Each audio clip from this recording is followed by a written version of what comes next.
हाँ जी, आज हमने करना है कि किस तरीके से हमने फ़ारेनहाइट जो स्केल है उसको सेल्सियस स्केल यानी फ़ारेनहाइट टेम्परेचर को सेल्सियस टेम्परेचर में कन्वर्ट करना है। ठीक है, इसको कन्वर्ट करने से पहले अगर ये आपको पता होना चाहिए कि जो फ़ारेनहाइट है उसको सेल्सियस में ले के जाने के लिए फार्मूला कौन सा यूज़ होता है। ठीक है, हमारे पास जो फार्मूला यूज़ होता है वो होता है C=-32, ठीक है, और मल्टीप्लाई 5/9, ये फार्मूला यूज़ होता है। ठीक है, अब यहाँ पर देखें f की जगह पर 122 हमने पुट करना है, तो यहाँ पर 122 माइनस 32 और मल्टीप्लाई 5/9।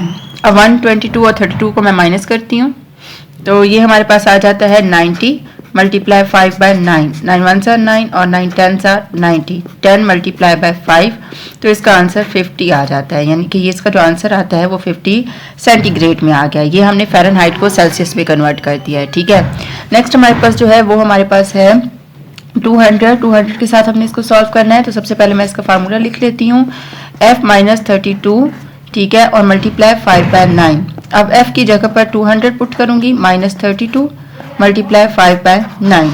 अब 200 में से मैंने 32 को सब्ट्रैक्ट करना है। यहाँ पे 1 आ गया, ये 10, ये 9 और ये 10 में से 2 को हमने सब्ट्रैक्ट किया है तो ये हमारे पास आ गया 8, ये 6 और ये 1, तो ये आ जाता है 168 मल्टीप्लाई 5/9। हाँ जी, अब हमने क्या करना है, 168 को 5 के साथ मैंने मल्टीप्लाई करना है। तो जब मैंने इसको मल्टीप्लाई किया है, ठीक है, तो ये हमारे पास 280 आता है। यानी कि जब मैंने इसको ये 3 से कट हो गया और ये आ जाएगा हमारे पास 56 और 5 को मल्टीप्लाई किया तो 280 आ गया और ये डिवाइड बाय 3। ठीक है, अब हमने क्या करना है, इसको सिंपल डिवाइड कर देते हैं। ठीक है, यहाँ पे देखें 280 को मैंने 3 से किया, 3 7 are 21 और 3 8 are 24 आ जाएगा और 3 9 are जो सा है वो 27 होता है। ये लिखेंगे, ये 1 और 0, फिर 3 के साथ करेंगे 9, ये पॉइंट लगाएंगे, यहाँ पे 1 आ गया, पॉइंट लगा के 0, फिर 3 के साथ करेंगे तो 9, ऐसे चलता जाएगा। तो इसका आंसर 93.3 सेंटीग्रेड आता है। ठीक है, नेक्स्ट जो हमारे पास है वो है 68। फ़ारेनहाइट में इसको सेल्सियस में लेके जाना है तो ये आ जाएगा f-32 मल्टीप्लाई 5/9, 68 माइनस 32 मल्टीप्लाई 5/9। अब 68 में से मैंने 32 को सब्ट्रैक्ट करना है, 68 में से 32 को सब्ट्रैक्ट करना है, 8 में से 2 को सब्ट्रैक्ट किया है, 8 में से 2 तो ये 6 आ गया और ये 3, 36 आ गया। ठीक है, 36 मल्टीप्लाई 5/9, 9 1 are 9 और 9 4 are 36 आ गया। 4 मल्टीप्लाई 5 करेंगे तो ये हमारे पास 20 आ जाएगा सेंटीग्रेड में आंसर। ठीक है, सेल्सियस में। हाँ जी, नेक्स्ट हमारे पास जो है वो हमारे पास है 180। ठीक है, 180, तो इसको हम सेल्सियस में लेके जाते हैं, f-32 मल्टीप्लाई 5/9। सबसे पहले मैं आपको बार बार कह रही हूँ कि आपने जो फोकस करना है वो फार्मूले पे फोकस करना है। ठीक है, कि आपके पास फार्मूला क्या है। ठीक है, अच्छा, फिर अब इसके बाद फ़ारेनहाइट में f की वैल्यू है तो f की जगह पर मैं इसकी वैल्यू डालूंगी। f डिग्री है ना, टेम्परेचर है, तो इसकी जगह ये आ जाएगा। अब 180 में से 32 को सब्ट्रैक्ट कर देना है। ठीक है, 180 में से मैंने 32 को सब्ट्रैक्ट करना है। ये 7, 10 में से 2 8, 7 में से 3 4 और ये 1, तो ये आ जाएगा 148 मल्टीप्लाई 5/9। तो यहाँ पर देखिए मैंने इसके साथ मल्टीप्लाई किया, 740 आ गया। ठीक है, 740 को 9 पे डिवाइड किया तो 82.22 ये हमारे पास आ गया है सेंटीग्रेड यानी कि सेल्सियस में। हाँ जी, नेक्स्ट जो हमारे पास क्वेश्चन है वो है कि 158 है जिसको मैंने किस में कन्वर्ट करना है, सेल्सियस में लेके जाना है। ठीक है, इसको सॉल्व करने से पहले अगर आप मेरे चैनल पे नए हैं और अभी तक मेरे चैनल को लाइक और सब्सक्राइब नहीं किया तो काइंडली मेरे चैनल को लाइक और सब्सक्राइब कर दें। और अगर आपको मेरी वीडियोस अच्छी लग रही हैं तो अपने फ्रेंड और फैमिली के साथ ज़्यादा से ज़्यादा शेयर करें। एक दफ़ा फिर आपसे रिक्वेस्ट है कि मेरे चैनल को लाइक और सब्सक्राइब करना मत भूलिएगा और शेयर करना मत भूलिएगा। और इसके अलावा मुझे इंस्टा पर भी फॉलो कर सकते हैं और कोई भी टॉपिक हो जो आप सुनना चाहते हैं या समझना चाहते हैं तो आप मुझे कमेंट बॉक्स में बता सकते हैं। हाँ जी, 158 फ़ारेनहाइट में है, इसको हमने सेल्सियस में लेके जाना है। तो सबसे पहले मैं इसका फार्मूला लिख लेती हूँ। ठीक है, C=f-32 और ये आ जाएगा मल्टीप्लाई 5/9। ठीक है, अब f की जगह पर मैंने क्या पुट करना है, 158 पुट करना है, -32 और मल्टीप्लाई 5/9।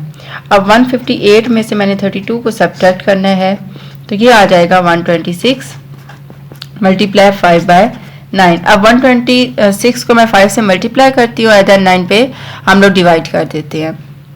या आप ऐसे कर लें कि इसको या मल्टीप्लाई करके डिवाइड कर दें, या आप कटिंग कर लें। 3 3 ज़ार 9, 3 4 ज़ार 12 और 3 2 ज़ार 6 आ जाएगा। ठीक है, 3 1 ज़ार 3, 3 1 ज़ार 3, 3 4 ज़ार 12, तो ये आ गया 14 मल्टीप्लाई बाय 5, 4 5 ज़ार 25, ये देखें 14 मल्टीप्लाई 5 है, 5 4 ज़ार 20, 5 6 7, तो ये इसका आंसर 7 आ गया है सेंटीग्रेड में। ठीक है, नेक्स्ट हमारे पास है 38 है। ठीक है, तो हमने इसको किस तरीके से करना है, फार्मूला सबसे पहले हम लोग लिख लेते हैं, f माइनस 32 मल्टीप्लाई 5 बाय 9, तो ये आ जाएगा 38 में से 32 को सब्ट्रैक्ट किया मल्टीप्लाई 5 बाय 9, तो 8 में से जब हमने 2 को सब्ट्रैक्ट किया तो ये 6 आ गया मल्टीप्लाई 5 बाय 9, 3 3 ज़ार और 3 2 ज़ार। ठीक है, तो ये आ जाएगा 10 बाय 3।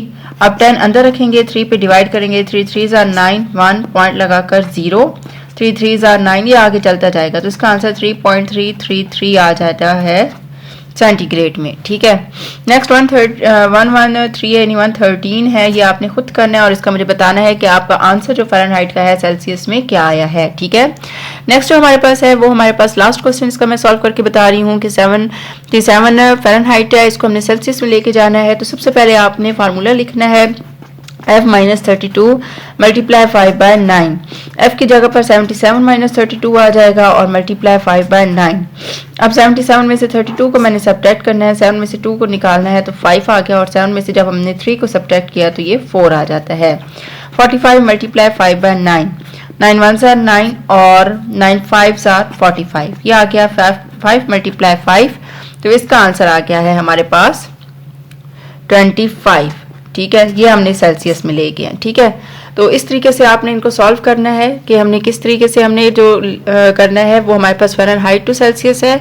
जो मेरी लास्ट वीडियो थी उसमें मैंने आपको ये बताया था कि आपके पास अगर सेल्सियस हो तो आपने किस तरीके से उसको फ़ारेनहाइट स्केल में लेके जाना है। ठीक है, तो आप पहले उस वीडियो को लाजमी देखिएगा और फिर आपने इस वीडियो को देखना है ताकि आपको डिफरेंस समझ आए कि कौन सी चीज़ कैसे आपने सॉल्व करनी है। ठीक है, और अगर आप स्क्रीनशॉट लेना चाहते हैं तो इसका स्क्रीनशॉट ले लें। ठीक है।